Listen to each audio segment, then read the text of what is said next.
है प्रेम के दर्शन, यीशु प्रेम के दर्शन। कलवरी दर्शन, ये है प्रेम के दर्शन, यीशु प्रेम के दर्शन। हालेलुया, परमेश्वर की स्तुति हो। हमारे प्रभु यीशु मसीह के नाम में आपको शुभकामनाएं। चंगे हो ना? फिर से एक बार इस तरह परमेश्वर के पवित्र शास्त्र में से हमारे जीवनों परिवारों के लिए जरूरी विषयों को सीखने के लिए इकट्ठा हुए हैं। जीवन दाता तू ही प्रभु, तू ही जीवन राही मेरा। जीवन दाता तू ही प्रभु, तू ही जीवन राही। तेरे जीवन के बलिदान से मुझको मुक्ति दिलाई। तेरे जीवन के बलिदान से मुझको मुक्ति दिलाई। मुझे तूने मोती बनाया। देखिए, हम जब इस दुनिया में जीते हैं तब अनेक प्रकार के समस्याओं का हम सामना करते हैं। खासकर उतनी आसानी से नहीं सुलझने वाली समस्या क्या है, आपको पता है? विवाह में समस्या। किसी भी समस्या को अगर हम सुलझा नहीं सकते तो हम शायद नाते तोड़ सकते हैं, लेकिन ऐसी कौन सी समस्या है जहां नाते नहीं तोड़ सकते? ऐसी समस्याओं के बारे में क्या आप जानते हैं? वही है विवाह में समस्या। सोचिए, हमें एक घर पसंद नहीं आया तो वो घर छोड़कर हम दूसरे घर में जा सकते हैं, लेकिन पति या फिर पत्नी इतने आसानी से बदल नहीं सकते हैं। मगर आज अनेक लोग इतनी आसानी से, जैसे घर बेचने के समान, एक व्यापार को बदला जैसे कोई कपड़े बदल लिए, अपने पति या पत्नी को बदलने की कोशिश कर रहे हैं। लेकिन किसी प्रकार का आनंद समाधान ना होते हुए मुसीबतों के घर के समान उनके जीवन बदल गए हैं। और अगर उनको बच्चे हो तो उनकी दशा क्या हो जाएगी? देखिए, माता पिता अलग अलग होकर जीने के समय विरोधी होकर जीते हैं, तब उन नन्हे बच्चों के दिल, मतलब माता पिता का खून बांटकर पैदा हुए बच्चे हैं ना, पिता से या माता से नफरत नहीं कर सकते हैं ना। कोई अच्छा हो या कोई बुरा हो, दोनों के बीच में नर्क का अनुभव करते हैं। बेचारे वो बच्चे। वैसे बच्चों को पढ़ाई ढंग से प्राप्त नहीं होती। मानसिक रीति से वे बहुत ही झुके हुए परिस्थितियों में रहते हैं। अनेक समय में वे जिद्दी और विद्रोही के समान होकर, एक नास्तिक की तरह होकर गूंडे मवाली बन जाते हैं। इस वजह से ये विवाह का जो बंधन है वो बहुत ही नाजुक है। इस विवाह के विषय में जब समस्याएं आती हैं तब उन समस्याओं को सुलझाने के लिए एक ही मार्ग है, जिसके बारे में यीशु बताते हैं। विवाह के बारे में बाइबल क्या बताती है ये सीखेंगे। विवाह सब बातों में आदरणीय है, ऐसे बाइबल कहती है। कारण सही उम्र आते ही एक पुरुष को एक स्त्री की जरूरत होती है।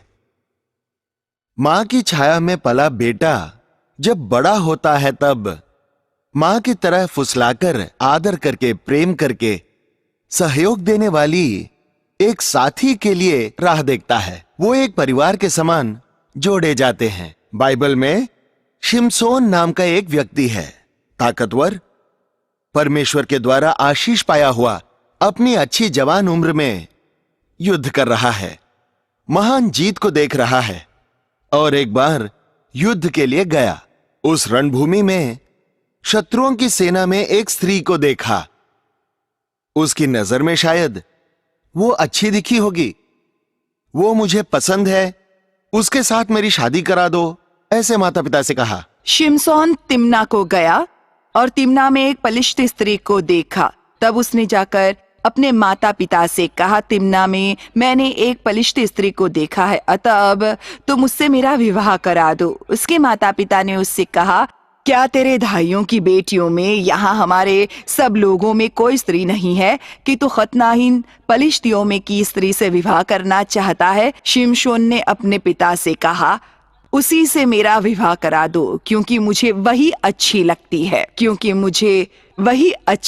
है। ये क्या बेटा, शत्रुओं के समूह में से विवाह करना वो कैसे? अविश्वासियों में से जीवन को चुनना क्या है? तेरे भाइयों की बेटियों में से कोई उपयुक्त नहीं है क्या? करके वो कह ही रहे थे कि उसने एक बात कही, वो मुझे अच्छी लगती है, इसीलिए उससे मेरा विवाह कर दो। ऐसा कहा। यही आज की समस्या है। अनेक जवान बच्चे माता पिता के पास जाकर, मुझे फलाना लड़का पसंद है, मुझे ये लड़की पसंद है, मेरा विवाह उसी के साथ कर दो, नहीं तो मैं विवाह ही नहीं करूंगा, नहीं तो मैं घर से चला जाऊंगा, नहीं तो मैं अपनी जान दे दूंगा, ऐसे कह रहे हैं ना? बुरी बात है। इस कार्यक्रम को सुन रहे कोई जवान इस परिस्थिति में हो तो आपका जीवन नाश होने से पहले ही परमेश्वर आपको सही करने के लिए इस संदेश द्वारा आपसे बात कर रहे हैं। अपने बच्चों के विषय में आप ध्यान देते हो ना? वो किसके साथ दोस्ती कर रहे हैं, कहां जा रहे हैं, कब आ रहे हैं, ध्यान दे रहे हैं ना? जवानी में अपने आप ही ये विरोधी लिंग पर एक प्रकार का आकर्षण होता है। वो स्वाभाविक है। वो किशोर अवस्था से निकलकर जवानी में प्रवेश करते ही उनमें एक प्रकार की चाहत, एक प्रकार की इच्छा पैदा होती है, आकर्षण पैदा होता है। लड़के लड़कियों की ओर, लड़कियां लड़कों के प्रति पसंद दिखाना वो सहज रीति से होता है। लेकिन इन दिनों में उस भावना को सही प्रकार से, उस विषय के बारे में जानकारी न होने की वजह से उनके साथ आज के दिनों में ये सिनेमा, ये संस्कृति उनके दिलों को बिगाड़ रही है। कोई तो कहानी में घटी है करके असल जिंदगी में भी होगा करके सोचते रहते हैं। बहुत ही गलत कदम उठा रहे हैं।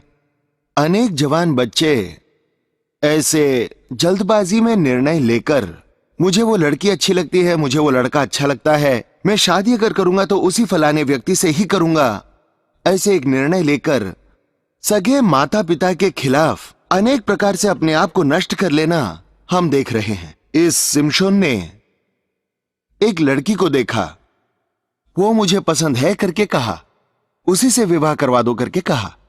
माता पिता ने नहीं बेटा करके कहा।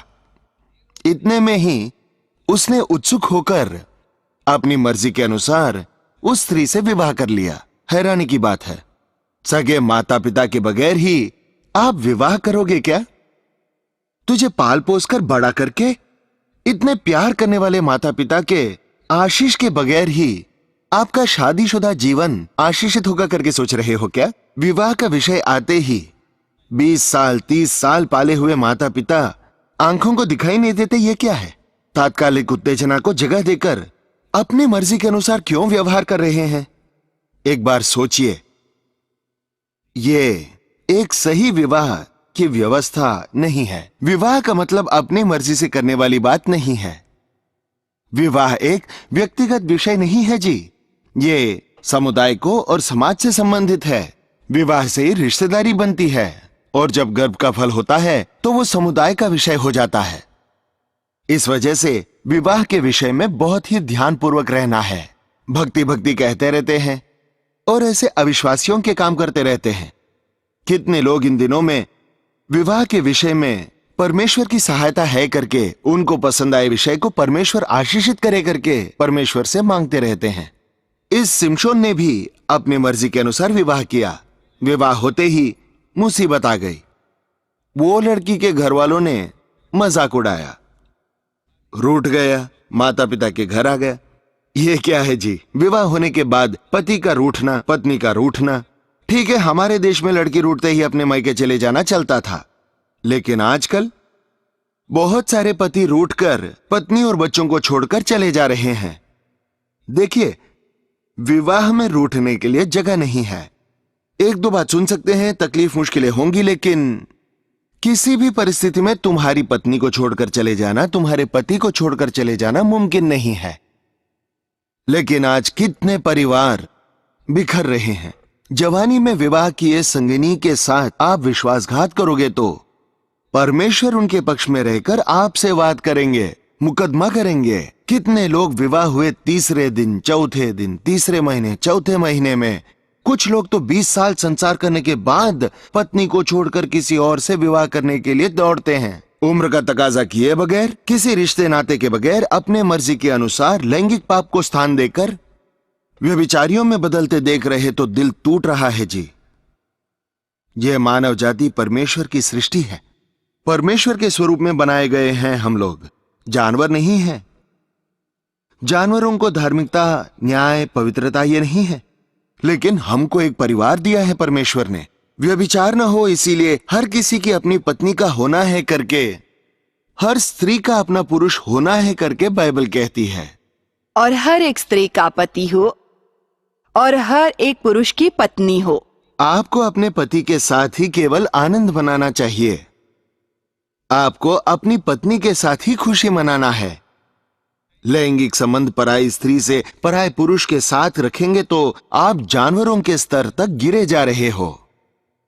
क्यों जी? ये एड्स की बीमारी अफ्रीका के जंगलों में नागरिकों के जानवरों के संपर्क में आने से आई हुई बीमारी है। वो इन दिनों में रिश्ते नाते भूलकर इस बीमारी को गांव-गांव में लेकर आ गए हैं।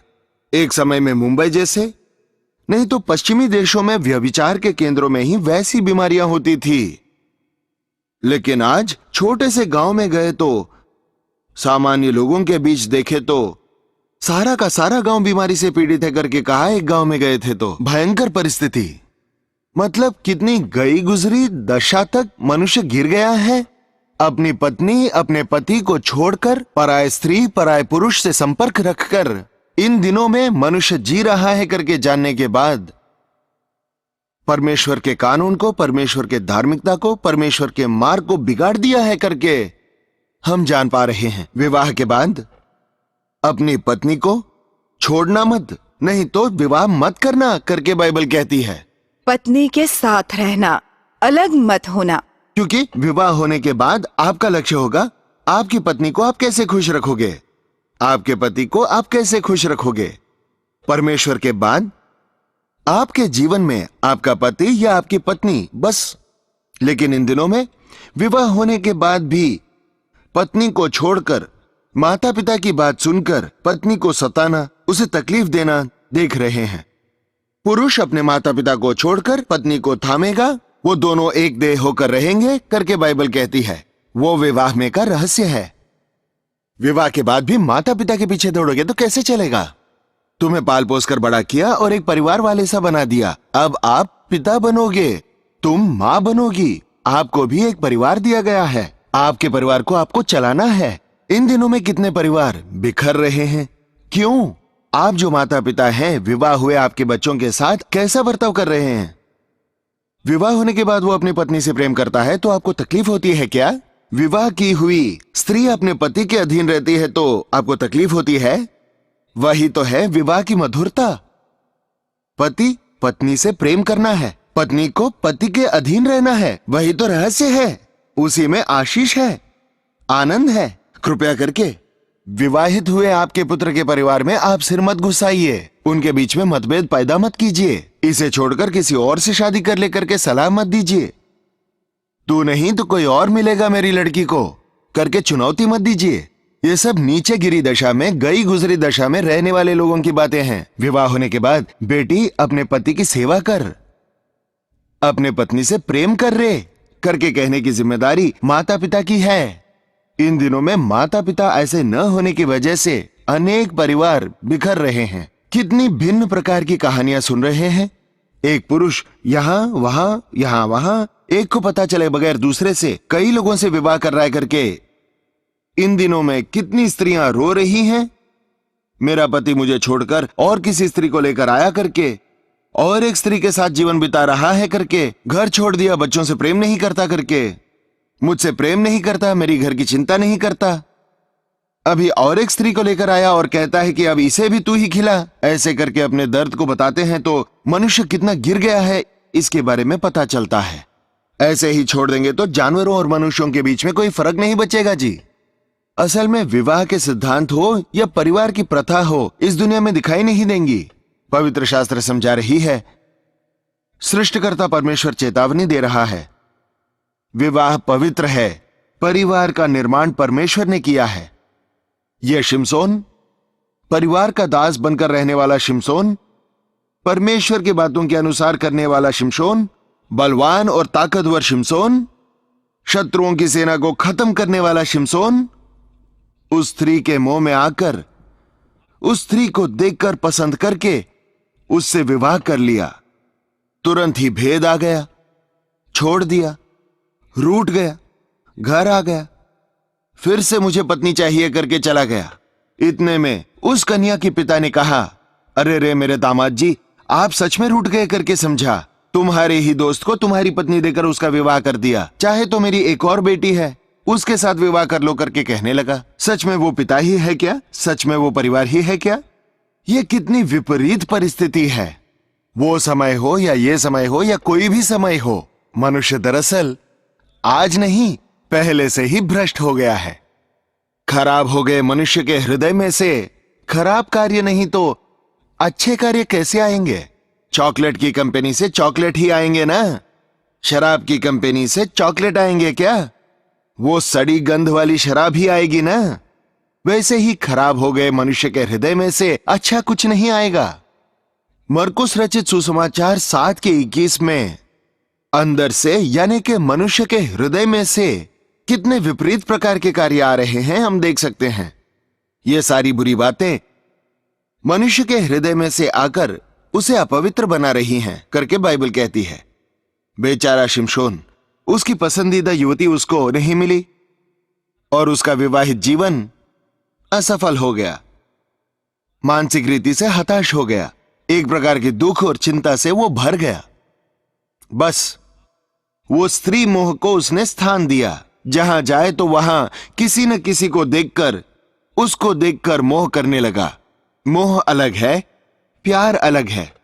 अनेक लोग उलझन में गिर गए हैं।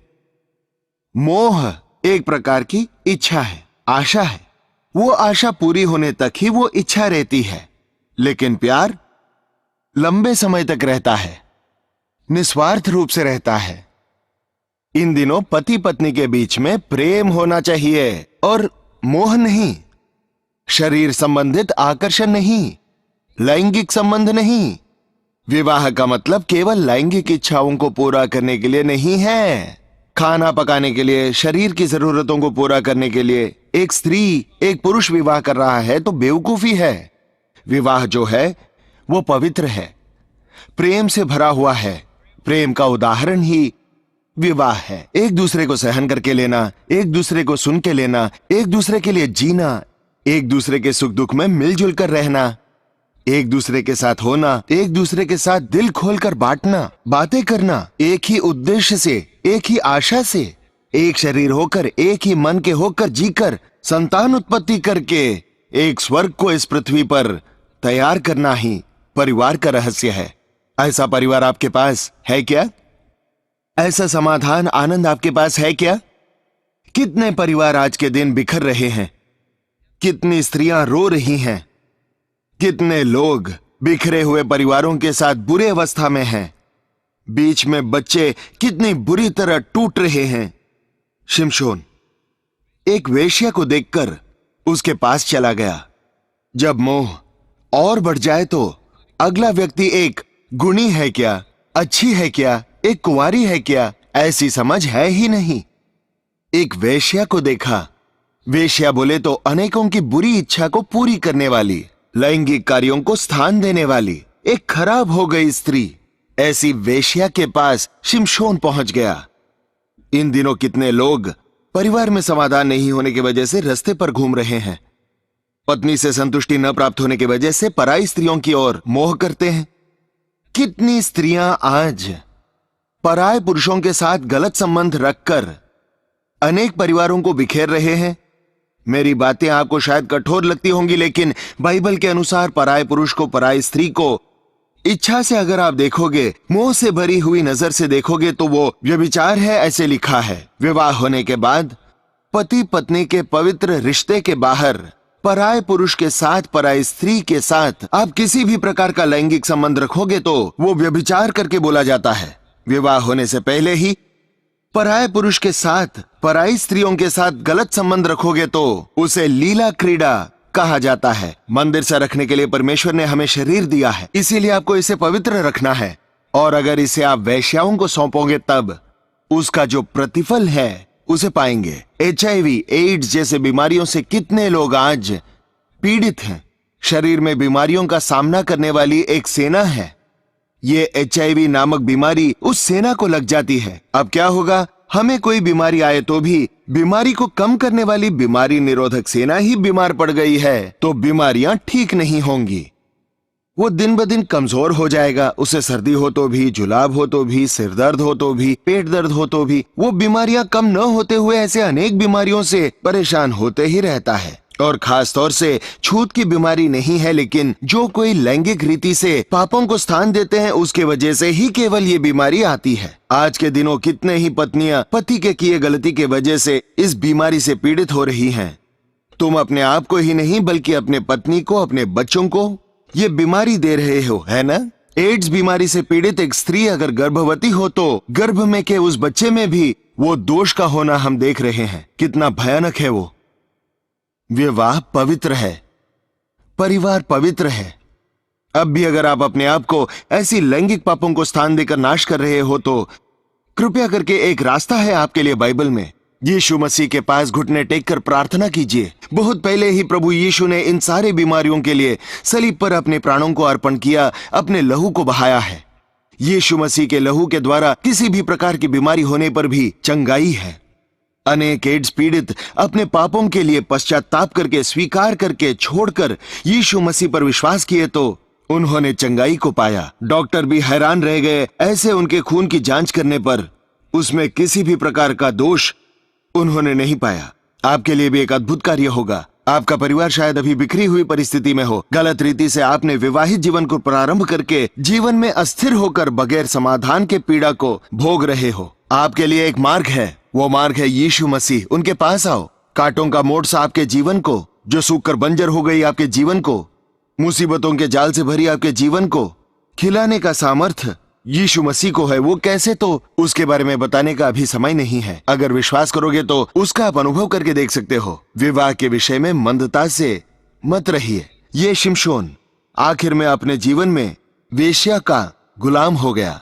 वो जैसे नचाती थी वो नाचने लगा। शत्रुओं की सेना को इस बलशाली शिमशोन को सौंपने की जो चाल चली वो स्त्री ने उसे अंधा बना दिया। वो गुलाम की तरह शत्रुओं के हाथों में फंस गया। तुम परमेश्वर की मर्जी को छोड़कर अपनी मर्जी के मार्ग में जाओगे तो शत्रुओं के हाथों में फंसोगे नहीं क्या? कितने लोग आज परमेश्वर के स्वरूप में बनाए गए लोग दरिद्रता में हैं, बीमारियों में हैं, समस्याओं में हैं। वजह, तुम शैतान के हाथों में फंसे हुए हो। वो तुम्हें चीरकर चूरा बना रहा है। तुम्हें छुड़ाने के लिए ही यीशु ने आज इस कार्यक्रम के द्वारा तुमसे बात किया है। विश्वास कीजिए, विश्वास कीजिए। यीशु, मुझ पर करुणा कर, मेरी स्थिति में से मुझे उठा करके आप जहां पर भी हो वहीं से एक प्रार्थना कीजिए। एक अद्भुत कार्य होगा। शिमशोन ने वही किया। एक आखिरी बार मुझे याद कर पिता, मैंने मेरी इच्छा के अनुसार मेरे शरीर का इस्तेमाल किया, मेरी जिंदगी को बर्बाद किया, मेरे भविष्य को खराब किया। अपने विवाह के विषय में मैंने गलत कदम उठाए। मेरा सारा जीवन गड़बड़ा सा गया है। एक बार मुझे याद करो करके आंसुओं के साथ पुकारा। बस परमेश्वर ने एक अद्भुत रीति से उसे एक नया सामर्थ्य प्रदान किया, शत्रुओं पर जय पाने का सामर्थ्य दिया, लेकिन उनके साथ ही उसे भी मरना पड़ा। ध्यान दीजिए, परमेश्वर ने हमारे लिए महान योजना बनाई है। हम उसे तितर बितर करके जीवन को मुसीबतों के भंडार के समान बदल रहे हैं। आपका विवाह असफल होकर अकेले जी रहे हो शायद। लौटकर मेरी पत्नी मेरे पास आएगी क्या, लौटकर मेरा पति मुझे अपनाएगा क्या करके शायद तड़प रहे हो। हाय, मेरा पति पराई स्त्रियों के साथ घूम रहा है, अब मेरा परिवार स्थिर होगा क्या करके दुखी हो रहे हो शायद। बच्चों को देखिए एक बार, उनके लिए तो भी आप एक दूसरे को माफ कर दीजिए, एक दूसरे को सहन कीजिए। एक दूसरे से मिलाप कर लीजिए, एक दूसरे से मन मिलाकर प्रार्थना कीजिए। अगर आपसे नहीं हो रहा हो तो आपको शक्ति प्रदान करने वाले यीशु मसीह के उपस्थिति में घुटने टेक कर प्रार्थना कीजिए। प्रभु अद्भुत कार्य करेंगे। आज मन मुटाव कर रहे आप यीशु मसीह के प्रेम में जब भर जाओगे तब प्रेम की सहभागिता, शांति, समाधान से जियोगे। हाँ, यीशु मसीह आज टूटे हुए अनेक परिवारों को जोड़ रहे हैं। शैतान का सामना करेंगे, यीशु को समर्पित कर देंगे। उस अनंत काल के राज्य के वारिस बनने के लिए हमारे बच्चों को परमेश्वर के लिए बढ़ा के उनके ही राज्य में सदा जिएंगे। तो फिर प्रार्थना करें। पवित्र और प्रेमी पिता, इस समय इस संदेश को सुन रहे हर जवान बच्चे के हृदय में आप कार्य कीजिए पिता। आपकी मर्जी से वे विवाह कर सके। आपके आशीषों के द्वारा अनेक वैवाहिक जीवनों में उन्नति पाने के लिए अच्छे से उदाहरण बनकर परिवार बसाए हुओं की तरह हम जी सके, ऐसी मदद कर पिता। शैतान के कार्यों को रोक दे पिता। मनुष्यों में परमेश्वर का डर होने दे पिता। जिन पति पत्नी के बीच में शैतान घुसकर उन्हें अलग करने के लिए बर्बाद करने का प्रयत्न कर रहा है, ऐसे परिवारों को यीशु के नाम में हम आशीषित करते हैं पिता। हाय, ये मेरा पति पराई स्त्रियों के साथ घूम रहा है। कितने समय तक मुझे ऐसे सहन करना है? ऐसे दुखी हो रही पत्नियों को याद करके उनके आंसुओं को पोंछकर उनके परिवारों को जोड़ पिता। मेरा जीवन से ही नहीं, मेरा व्यवहार से ही नहीं, मैं पराई स्त्रियों की ओर मोहित होता हूं, शरीर की लालसाओं से भरा हुआ हूं करके स्मरण में लाके पश्चाताप करके व्यभिचार की खाई में गिरे हुए हर एक को छुड़ा पिता। इस समय में शैतान के हाथों में फंसे हर एक परिवार को नासरी यीशु मसीह के नाम में आजाद करते हैं पिता। पत्नी को छोड़कर पराई स्त्री के साथ घूम रहे हर एक पुरुष के हृदय में एक कार्य कर कि वो अपनी स्थिति को जानकर घर लौटकर जाने के लिए सहायक हो। पति को छोड़कर जिद करके पराये पुरुषों के साथ घूम रही हर एक स्त्री पर अपनी करुणा दिखा। टूटे परिवारों को बनाने वाले प्रभु, बिगड़े हुए जीवनों को सुधारने वाले परमेश्वर हो। आपके पवित्र आत्मा के कार्यों को इस कार्यक्रम के साथ प्रार्थना कर रहे हर व्यक्ति के घर में, जीवन में, हृदय में आगे बढ़कर मदद कीजिए करके यीशु मसीह के नाम में मांगते हैं पिता। आमीन।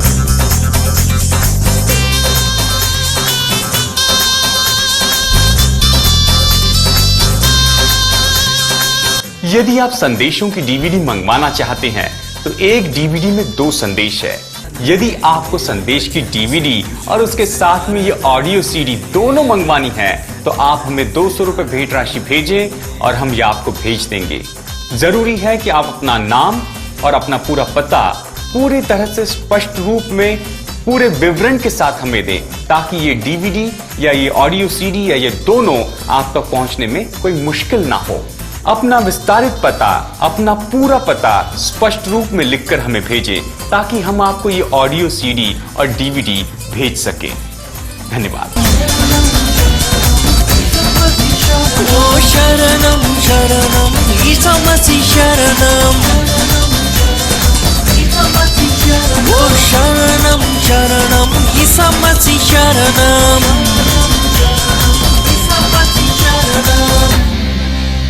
परमेश्वर की स्तुति हो। आपने सुना हुआ संदेश अगर आशीषदायक हो तो इसी वक्त एक पोस्ट कार्ड लेकर हमें लिखिए या फिर टेलीफोन करके बताइए। ईमेल के द्वारा, एसएमएस के द्वारा भी आप प्रार्थना विनती हमें बता सकते हैं। आपको किसी भी प्रकार की समस्या हो तो भी उसमें से प्रभु आपको निकालकर आपको शांति समाधान को दे सके, ऐसी प्रार्थना करने के लिए प्रभु के चरणों में हम हमेशा इच्छुक रहते हैं। आपको भी यीशु मसीह पर विश्वास रखना है। वो आपके घर को बनाएंगे, आपके जीवनों को संवारेंगे।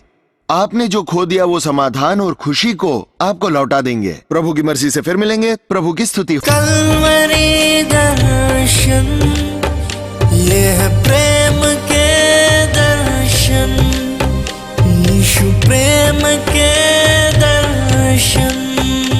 हमारा पता Jaipal foundations, 29 new colony road, Velachery, Chennai 42। यीशु प्रेम के दर्शन।